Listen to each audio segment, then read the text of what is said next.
आदरणीय दर्शकवृन्द नमस्कार। आजको यस अमेरिकन कन्भर्सेसन्स अर्थात् अमेरिकी संवाद कार्यक्रममा हामी यहाँलाई हार्दिक स्वागत गर्न चाहन्छौँ। यस कार्यक्रममा हामी दुईजना होस्ट तपाईहरुको अगाडि उपस्थित भएका छौँ। म कृष्ण शर्मा र सुकृति शर्मा।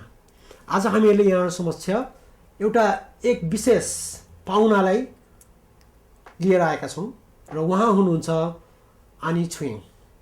आनी छोइङ युनिसेफको ब्रान्ड एम्बेसडर हुनुहुन्छ नेपालमा। हामी आज यस कार्यक्रममा तपाईहरु समक्ष प्रस्तुत गर्न गइरहेका छौँ। त दर्शकवृन्द स्वागत गरौँ मिस आनी छोइङलाई। स्वागत छ तपाईलाई अमेरिकन कन्भर्सेसन्समा।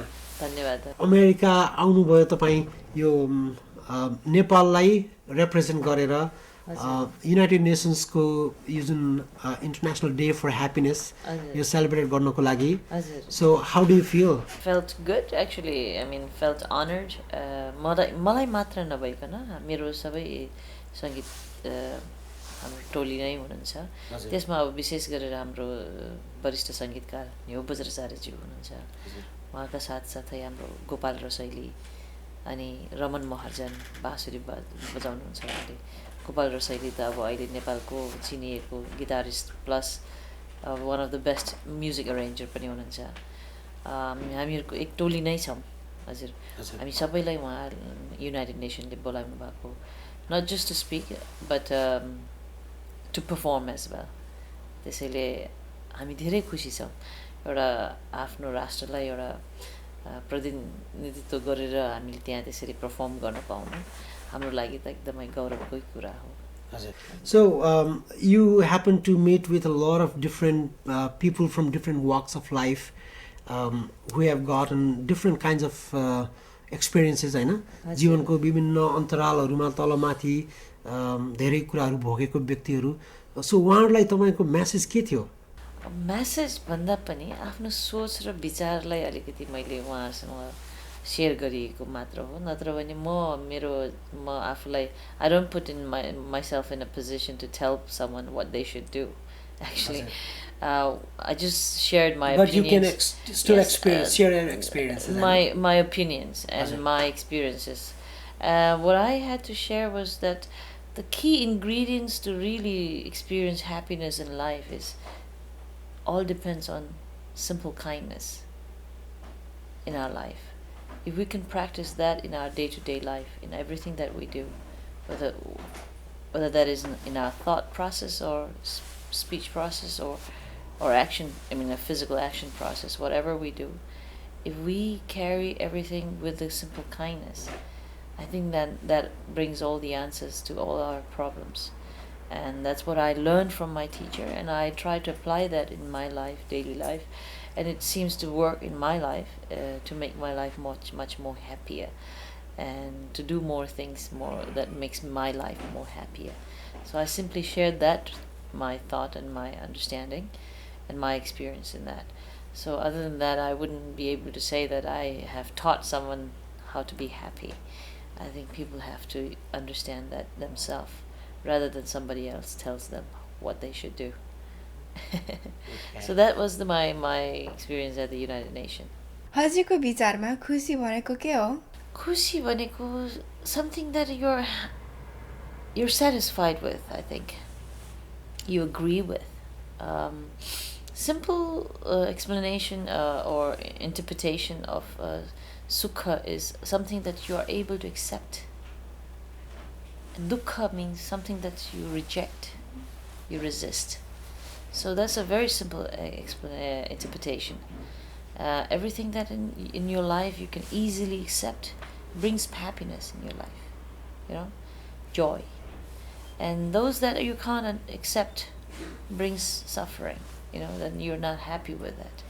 जुन kindness को कुरा गर्नु नि हजुरले, do you think it's that easy to be kind? Because we see the world not being kind in this present time, हैन? जताततै पनि तपाईको युरोपमा तपाईको विभिन्न दुर्घटनाहरू भइरहेका छन्। आज मात्रै पाकिस्तानमा 52 जना मान्छेहरू मर्ने गरी आत्मघाती आक्रमणहरू गरिरहेका छन्।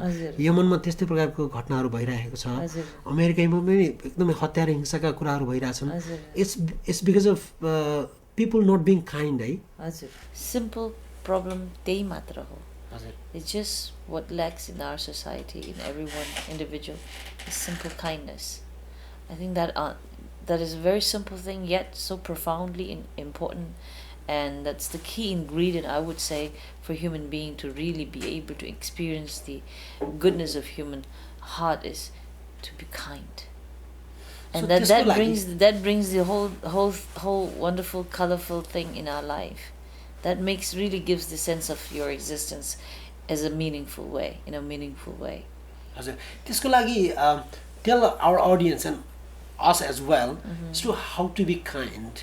How to be kind? I think it's very simple. It's all you need to be able to do is use your simple common sense.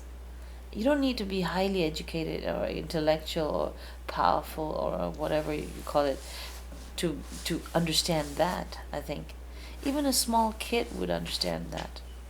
Just ask yourself a very simple question: what do you really enjoy the most? You enjoy when somebody treats you well, somebody showers you with love, when somebody gives you respect for your existence, for your presence. Somebody who understands how you feel. You feel good, and that understanding, that respect, that love only can be experienced when somebody treats you with kindness. So was kindness there from the very beginning of your life until now? I think that's the most important need of human being. Biologically, I think we cannot survive without love. From the moment when we were conceived till the day when we are born, and then till today, if parents wouldn't have nurtured us with their love, their kindness, we wouldn't be able to exist here in this way. So love, the kindness itself, is the most important ingredient for us to really survive as human beings. Otherwise we would be just machines. We are human beings. What makes us most important thing and most beautiful creature in the world is because of kindness, the loving kindness. Without that, you cannot imagine yourself. So हामीहरू छौँ नि, मानिसहरू जति पनि छन् नि, 6 billion plus मानिसहरू छन् नि, सबै मानिसहरू त काइन्ड त छैन, दयालु त छैन. What do you think त्यो that बिना मान्छे सम्भव हुँदैन जस्तो लाग्छ. Then you are almost like a dead human body. What do you think about that kindness person चाहिन्छ. who becomes a suicidal bomb and then he carries a bomb on his body? If you think carefully, unfortunately, his understanding capacity of happiness itself in life seems to be very limited and very wrongly directed, I guess. Otherwise, I think the reason why he did that is also something that he seek for happiness in life. He wanted something good in his life. They say maybe Jannat, that is the heavenly experience he wants. Why does he want heavenly experience? Because he wants something good for himself. By taking the life of others? Yeah, that's the very most unfortunate thing of his understanding of happiness in his life. But he wants also a good thing in his life. Unfortunately, in the wrong way, he got it. But people who are fortunate, they understand it correctly. What would really bring the happiness? What could be your message for people like him, who is hell-bent on taking others' life so that he could go to heaven? Well, as I said earlier, I really don't put myself in a position to tell what other people should do. But it seems to be totally wrong to see that somebody is engaged into giving so much pain and hurt to others in the name of whatever so-called they call themselves doing it. But yet, it seems that they also seek for happiness, something good in their life. But it is so wrong. But doing wrong, you can never achieve good. Do you think that it actually helps them achieve happiness later on? Well, the truth is truth. At the end, some people, sometimes we end up making wrong assumptions. We might imagine that maybe if we do this might bring something that we want, but at the end we realize we did something wrong. By the time when we realize it is too late. We've already committed that a mistake, but yet you can learn from it, right? But by taking somebody's life and their own life, I don't know if it is really the most appropriate thing to do. I mean, for me, I feel like I feel so sorry for these people. All I can do is just pray. I hope that they can cultivate such wisdom to realize that what they're doing is not what it's going to bring for them, as they wish, as they say that they did it for that, which is so unfortunate. I mean, it's some simple common sense, as I said earlier. When you sow a seed, you put a seed of a rice. You cannot expect to grow flour, like something else. It will just grow the rice. If you sow a seed of a corn, you cannot expect to, bear the fruit of a mango or something else. Mm-hmm. So similarly, when you sow the seed of a gun or a bullet, you cannot expect to grow a peace or happiness but out of people it. transform, right? In the beginning, like they say, there is a myth where they say Valmiki was a very, very kind of a very stupid kind of person, but later he turned out to be a great person who brought out the Ramayana. Mm-hmm. So in person's life, I mean, it is not necessary that okay, you were bad in the beginning and then you will continue to be bad and No. turn out to be worse. But See, that's what I'm trying to explain. You, me, or somebody else, we all wish to be able to do something good in life. We wish for good things in life. There are never people who wish for bad thing in life. There are never people who exist would wish for suffering in life. We wish to be happy in life, right? We wish to achieve all materialistic things in order to be able to enjoy life, to be happy in life. Some of the materialistic accumulation, we try to accumulate it in order to bring us some convenience in life. When we are convenient, we believe that it will make our life easier. Easier means something more comfortable and happier that will bring us happiness. So I think the calculation of the happiness itself is what we all aim for in everything that we do. Even for me, when I sing, it makes me happy. And I realize that it makes others happy as well. And that's why I continue doing it.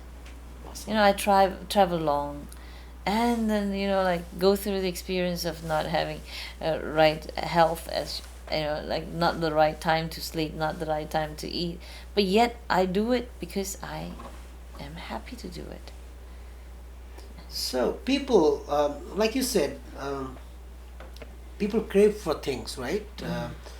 They want to be prosperous, Yes. and for prosperity they struggle hard and then they achieve it. Yeah. But still, they don't seem to be happy. What do you think is lacking in there? See, when somebody has too many of fantasized expectation, some imaginary expectation of some of the things that are not practical, and not practical doesn't really bring much of a satisfaction in life. Disappointment. What you experience is at the end is disappointment. So when there is disappointment, then people are unhappy.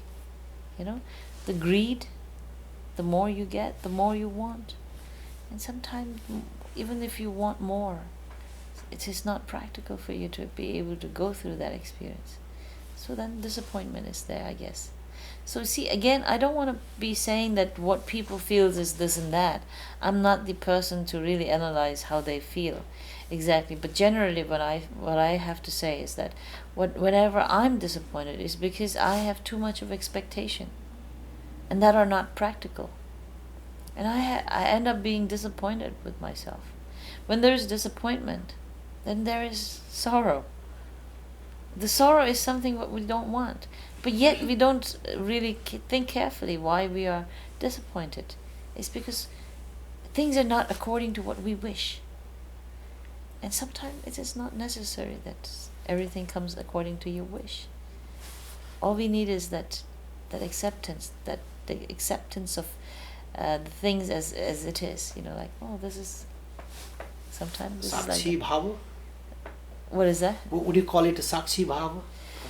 I'm not the good way at that as it is? vocabulary. I mean, well, to be able to understand and accept the situation as it is, but yet not being negative, like pessimistic, like optimistic.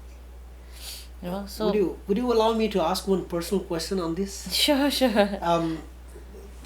You seem to be having the level of equanimity now, where you don't feel anything desirously, and then you don't feel anything, you don't crave for anything. Were you like that before, as when you were a child? No.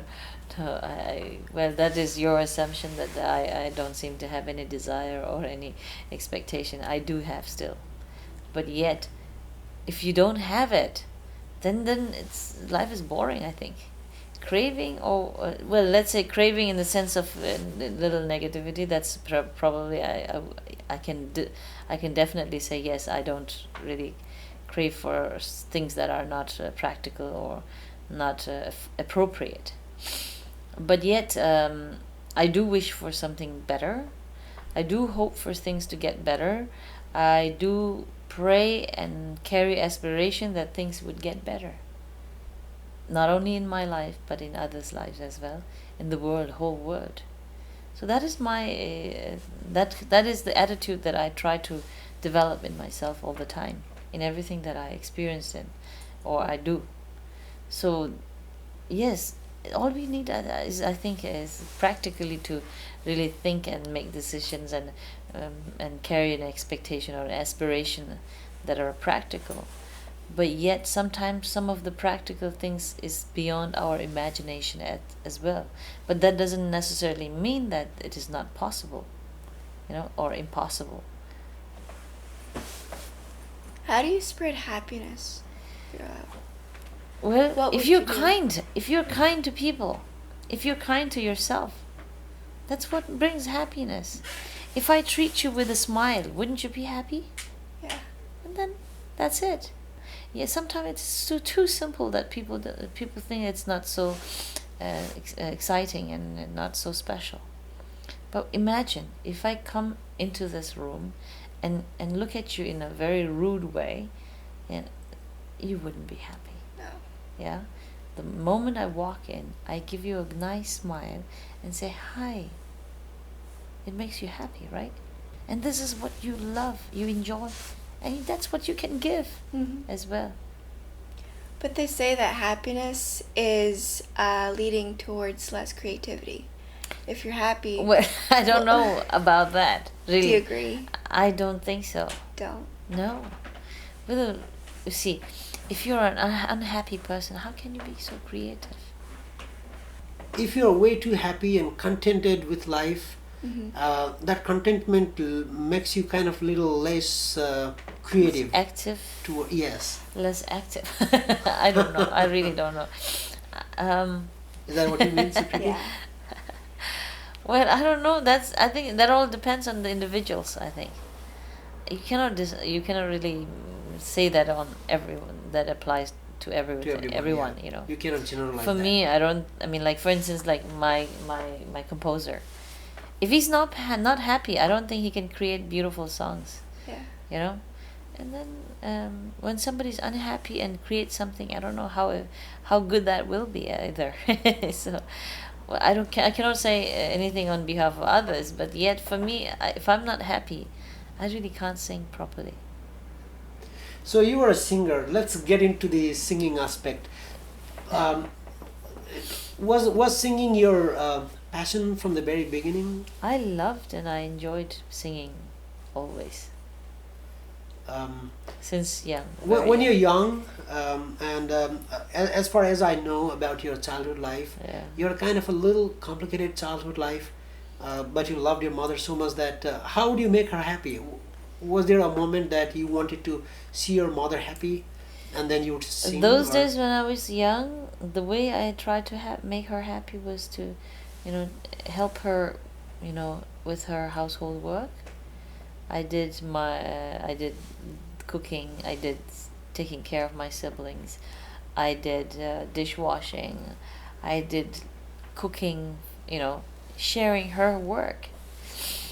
That's what I thought that I would be able to make her happy. How I could make her happy. You know. According to my age at that time, that was my understanding. But later on, the best way was to make her happy was to keep myself happy. Was singing one of those aspects that also made her and you happy? Oh, very much. She loved also singing herself, and she always loved me singing. So it always made her happy. Besides that factor, what also inspired you to become a singer? When I realized that people do enjoy my voice, and it excited me more and more, then I continued more and more. But above all, I think it's the social aspect for me to really continue singing, because I realized that my singing could fulfill the needs of the projects that I've been really wanting to do. But I have been wanting to educate young girls. In order to do that, it requires some financial resources. In order to bring in that financial resources, I realized my singing could be the best tool to use. So that was one of the main reasons why I ended up continuously singing, and I did enjoy singing myself as well. And now more and more, because when I realize that people do enjoy my singing, then I feel like it's my duty, it's my responsibility to sing more, so that I can keep some people happy. Do you think your songs help others uplift their spirits? That's how I receive the feedback from them. Yeah. Otherwise, I wouldn't be able to really continue singing. If I get the feedback from them saying that, oh, we don't enjoy, or your song doesn't really do any good to me. Most of the time, when people talk to me about my music, similarly as your father says that my songs is something that you guys been listening to. If it doesn't make you happy or it soothes your ear, I don't think you would enjoy listening to it, right? So today, when I meet some people, they look at me and they receive me with so much joy. It's because I bring some joy in their life, I'm sure. Otherwise, why would they do that to me? Yeah. So because you said that you've got a kind of little, you are under the weather. Yes. Under the effect of the weather, so I wouldn't want you to sing, although we very much wanted you to sing a small song for our audience, but I want to use that time to talk something else. Sure. Would you mind telling us the projects that you have undertaken to empower the women and the marginalized communities in Nepal? Well, the first project that I started doing was to educate girls, and to do that I started a school for young nuns. I try to offer both secular and monastic education, and the reason why I wanted to I thought of doing it, it's because nowadays there's so much investment or so much pressure to develop the head, in terms of secular education, which you go and pursue towards. But people seem to forget that it is so important to develop your spiritual capacity as well. The secular education helps to people to really develop their intellectual capacity, but it's very important to really think to develop your spiritual capacity as well. When I talk about spiritual capacity, it doesn't necessarily mean that you should become a religious person.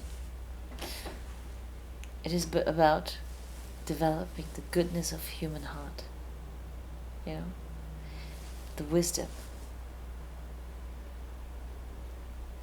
It is so important. Otherwise, you can accumulate all the knowledge of the world in your head, but if you cannot transfer that to your heart, then it makes no sense. You just become a computer, just a machine. You develop this head at the same time. If you are able to develop your heart, then both can do miraculous things. Someone like me, who have very little academic education, yet most importantly, fortunately, I've been blessed to be able to cultivate my spiritual capacity, the spiritual education. Today, because of that, I'm able to do so many things that people admires me for that. I'm able to bring so much differences in so many children's life, so much positivity in their life. You said that apart from academic excellence that should be cultivated to the children's mind, we should be mindful about cultivating some spiritual aspects. Yes. The beauty of our own life. Exactly. The understanding of what this life is for, including non-violence and all that. So these kind of messages used to be delivered, as far as I remember, under the book called Moral Education. That is what. Well, as I said earlier, earlier, as I said, I'm not a very academic person. So what I understand is that till now, at this age, I have realized that just developing your intellectual capacity, of course, it helps you to do things more smartly and skillfully. But being able to develop spiritual capacity really helps you to do whatever you do smartly or skillfully to be meaningfully. मैले त्यसैको कुरालाई अलिकति complete गर्न खोजेको नैतिक शिक्षा भनौँ या त्यसलाई नैतिक एउटा सही संस्कार भनौँ, धर्म भनौँ, हैन, आध्यात्मिक चिन्तनलाई नै मनन गरेर त्यसलाई व्यवहारमा उतार्नु भनेको एउटा ह्युम्यानिटीको भ्याल्युजलाई मान्नु हो र त्यसमा लाग्नु हो। मलाई जसमा छ यो हाम्रो समाजमा मान्छेले मानवताको धर्म निभाएन भने चाहे जुनसुकै शिक्षा या जस्तोसुकै ज्ञान हामीले प्राप्त गरे पनि त्यो आफ्नो त्यो एउटा ब्रेनमा मात्र सीमित रहन्छ। त्यसलाई व्यावहारिक तरिकाले आफूले जीवनमा उतार्न सकेन भने त्यो त खाली त्यो औषधि, कोही आफू बिरामी छ, औषधिको विषयमा ज्ञान छ तर औषधि नखाए जस्तो हो, हैन, त्यसको स्वाद नलिएको जस्तो। त्यही कुरामा मैले यहाँनिर राख्न खोजेको हजुरलाई प्रश्न अलिकति राजनीतिक हुन सक्छ यो प्रश्न। I'm sorry if it becomes political, but I must ask you that नेपालमा पहिला जस्ट मोरल एडुकेसन अथवा नैतिक शिक्षाको एउटा पुस्तक नै हुन्थ्यो जसलाई टिचरहरूले पढाउने गर्थ्यो। आजकल अहिलेको नयाँ पाठ्यक्रमहरूमा त्यो कुराहरू चाहिँ नै हामी देख्न पाउँदैनौँ र त्यसैले अहिलेको पिँढी, मैले I don't mean to demean them, but अहिलेको पिँढीमा त्यो अनैतिक छन् अथवा नैतिक छैनन् अथवा दे आर इमोरल भन्न खोजेको होइन, they are equally moral. But कुनै तपाईँले जुन पाठ्यक्रम डेभलप गर्नुभएको होला तपाईँको आफ्नो स्कुलहरूमा, होइन, don't you think that it should be a national movement for educating all the children across the country so that their mental capacity for well-being at the same time intellectually smart? त्यो बनाउनको लागि कतिको, how do you think that the government could help you, or you I could think help the government? it's not only the duty of the government. Actually, it's first it should start with the parents. It should start with the parents. आमा बुवाले नै त्यसप्रतिको अलिकति महत्त्व दिएन भने हामीले, तपाईले याद गर्नुभएको छ कि छैन, आमाले अब त्यस्तो गर्नु हुँदैन, पाप लाग्छ त, कसैले दुःख दिनु हुँदैन, कसैलाई राम्रो गर्नुपर्छ, यो राम्रो कुरा हो, हामीलाई राम्रो हुन्छ भनेर सिकाउने भने त सबभन्दा पहिले त आमा बुवाले हो नि। माया गर्न सिकाउने त आमा बुवाले हो नि। स्कुलमा गएर त क ख ख लेख्न सिकाउँछ, क ख चिनाउनु काम पो गरिन्छ। तर सबभन्दा मुख्य भूमिका भनेको यस्ता यो के भन्छ नैतिक शिक्षा भनौँ तपाईँले जुन तरिकाले राखिराख्नु भएको छ त्यो सिकाउने त सबभन्दा पहिले हाम्रो जीवनमा त आमा बुवा हो नि त्यसैले आमा बुवा घरबाटै सुरु गर्नुपर्छ नि यो नैतिक शिक्षा चाहिँ नैतिकताको कुराहरूको मूल्याङ्कनहरू चाहिँ घरैबाट आमा बुवाबाट पहिले सुरुवात हुनुपर्छ त्यसपछि आएर यस it is very good to have it in the schools education system अब आएर त्यस्तोहरूमा राख्यो भने धेरै राम्रो हुन्थ्यो नि धेरै आर यु ह्याप्पी द्याट नेपालको अहिलेको शिक्षा जसरी गइरहेको छ ओभरअल सरकारको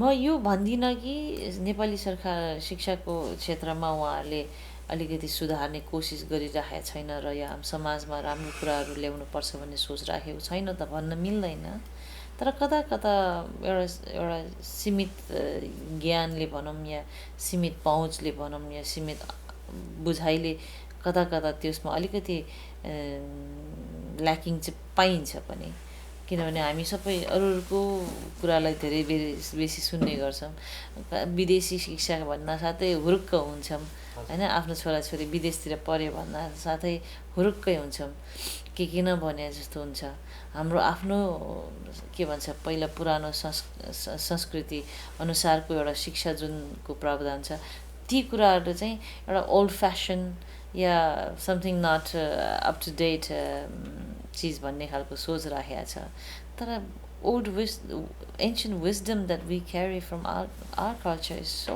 भ्यालुएबल होइन अब आजको दिनमा तपाईँ if you really look try to understand carefully a lot of the westerners comes to Nepal to learn these wisdom word of wisdom from बुद्धले दर्शन दिएको ज्ञानहरू सिक्न उहाँहरू they spend a lot of money to come to Nepal and look for those teachers and they spend their time, they learn, they study, they try to practice in their life and they realize that this is what brings the most happiness in their life, what gives them meaning of their existence in their life. They feel good about it and they come back to their own country. What they learn, they put it in a nice way, they write down in a nice way and they present them back to us and sell it back to us.